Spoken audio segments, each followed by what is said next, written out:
I'm Roger Lasad and I love real estate. Welcome to my channel. This episode, we will be asking the question, should you wait for the market to dip before you buy? Let's get into it. All right, guys. So I'm sure the question on everyone's mind is, when is the dip coming? Is there a crash? If so, when will the crash occur? And would that be a good time to buy? So the first thing I want everyone to understand is real estate and the greater real estate market goes through cycles, and it's known as a cyclical market, similar to the stock market, similar to the economy, etc., so on and so forth. So with that, we go through periods where real estate will stay pretty flat, as in moderate to almost no appreciation for a very long period of time, because essentially buyers and sellers are pretty even. Houses stay on the market for around 6 months. So you have to price your home very competitively to the rest of the market, as well as make sure that the condition of the home is at the top of the market, or at least somewhere that you can sell, not the last home to sell, but hopefully in the middle, and preferably, the homes that sell the quickest, which would mean they would be the homes in the best condition. So with that being said, in those situations, and those can last actually years, where the housing market stays flat, you buy a home. Then something changes in the economy. And actually, let me give you an example. There's been an inverse relationship between the stock market and real estate. When the stock market is doing exceptionally well, more people put their money into the stock market than they do into real estate. Now I know some of you real estate investors out there are like, man, why would someone do that? Well, the answer is saying that you made a whole bunch of money in stocks or crypto. It's sexier, and people like to be able to tell sexy stories. As crazy as it sounds, that for some reason is more appealing to people than saying that, yeah, I bought my house 20 years ago for 100K and now it's worth $800,000. Like, yeah, I don't know. Um, I guess everyone wants to be able to show just how smart they are or prove how lucky they are, etc., etc. However, when the stock market is doing poorly, usually a lot of that money finds its way into real estate, because then real estate is kind of the next best thing, where people understand the real estate market in the sense of it's a house. Everyone gets understands why a house or even a rental income property is necessary, tends to be more stable. And when that happens, that runs the prices up, and then people make money. And another thing that happens at the same time when a lot of people start buying is that, since a lot of homes become unaffordable, way more people end up renting, which also drives the prices of the rent up, right? So boom. So right now we're in a situation where the stock market is not doing very well, crypto is not doing very well, and a lot of people are sitting on the sidelines hoping for either a dip or a crash, or what they perceive to be an opportunity to jump into real estate. But here's the thing, guys. We just went through something like that 2 years ago. Does anyone remember, right around the beginning of COVID, everyone thought that, oh my God, the stock market is going to crash. This is going to be an excellent opportunity to jump into the market. No, wrong, incorrect. The exact opposite happened. And this is what I want to get across to everyone. Generally speaking, it seems like when everyone seems to know what's going to happen, that's not what happens. So obviously, we do have some headwinds. Obviously, they're raising interest rates. The Fed definitely wants to slow inflation, but they don't want to crash the economy to do that. So even though the Fed has basically informed us that they're looking at two more rate increases of 3/4 of a point, 75% of a point, which would be 1.5 points by the end of the year on top of what they've already did, there is always a possibility that if the market slows too down, they might ease off on that. So that's a possibility as well. But getting back to what I was saying about the real estate going through cycles,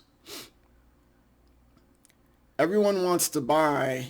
Well, everyone says they want to buy when there are deals to be had, which is basically when, you're going through a period of time in real estate where homes are not really appreciating that well, that high. The only problem with that is that usually that time most people have their money in the stock market and they're focused on greater returns. So for the people that are saying that, I don't really get what they're saying because their actions aren't really mirroring what they were saying, right? Because a lot of people say they're waiting for deals, but then when you're in a real estate downturn, from my experience, most of these people that say they were waiting for deals are now then too afraid to invest. So then there's another risk, which is basically waiting for the dip or the crash.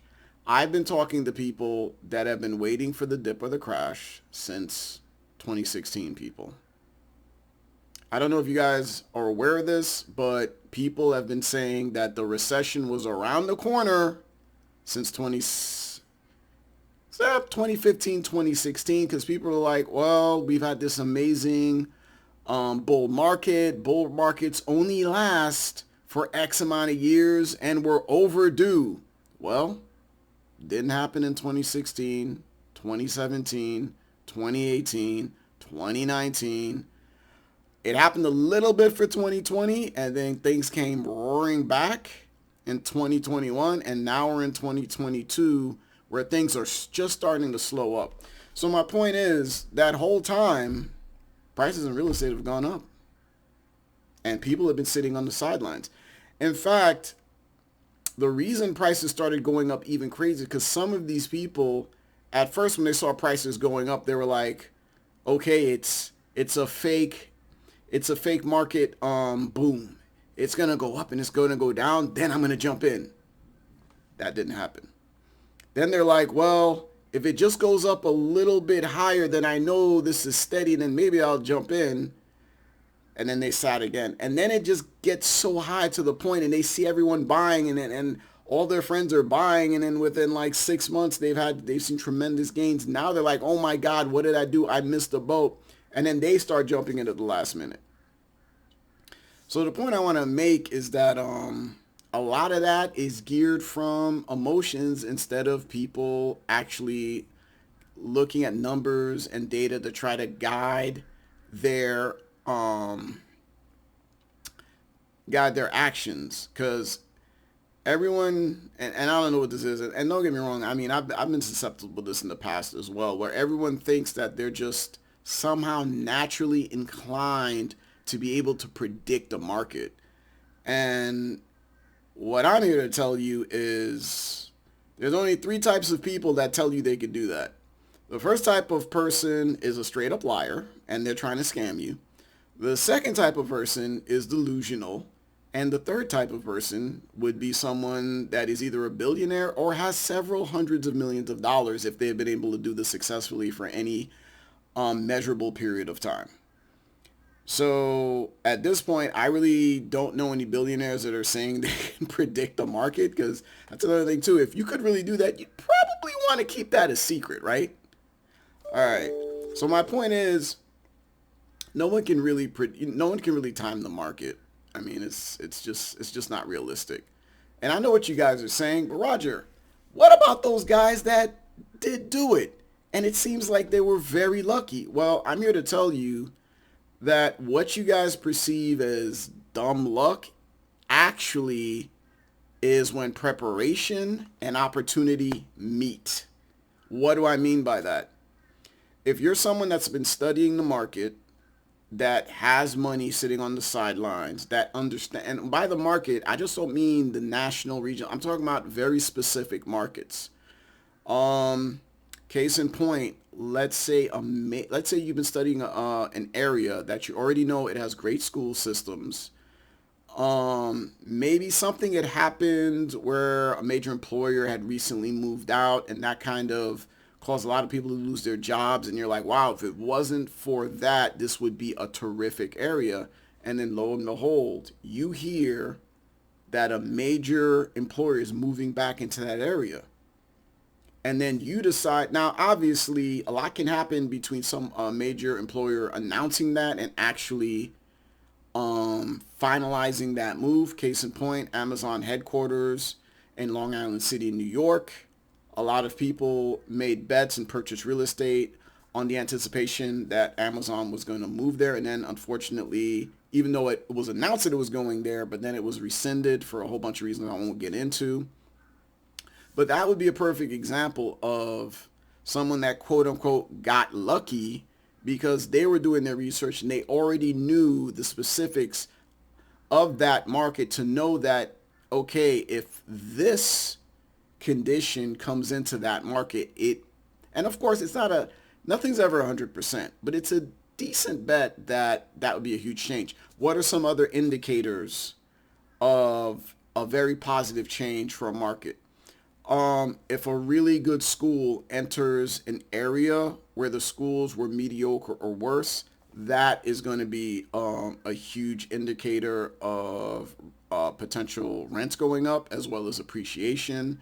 Whole Foods entering into an area, Starbucks entering into an area, other major grocery chains entering into areas, developments, a rapid transit being installed, like if a train system or a rapid transit bus line was going to be sold in an area that previously did not have that. These are things you gotta look out for. Another big one, excuse me, is if the area gets rezoned and allows for greater density. Because essentially that means that on the same plot of land where you could have maybe had one house, maybe now you can have four. Maybe now you could have 3 floors of residential on top and then commercial on bottom. That would be like a huge boom. That type of rezoning is where you could potentially 3, 4, 5, even 10x your money in a very short period of time. And by short period of time, we're talking like a few years. So in close, I just want to say that there is no such thing as dumb luck. Generally speaking, it's people that study the market, i.e. their local area, and they become very familiar. They pay attention.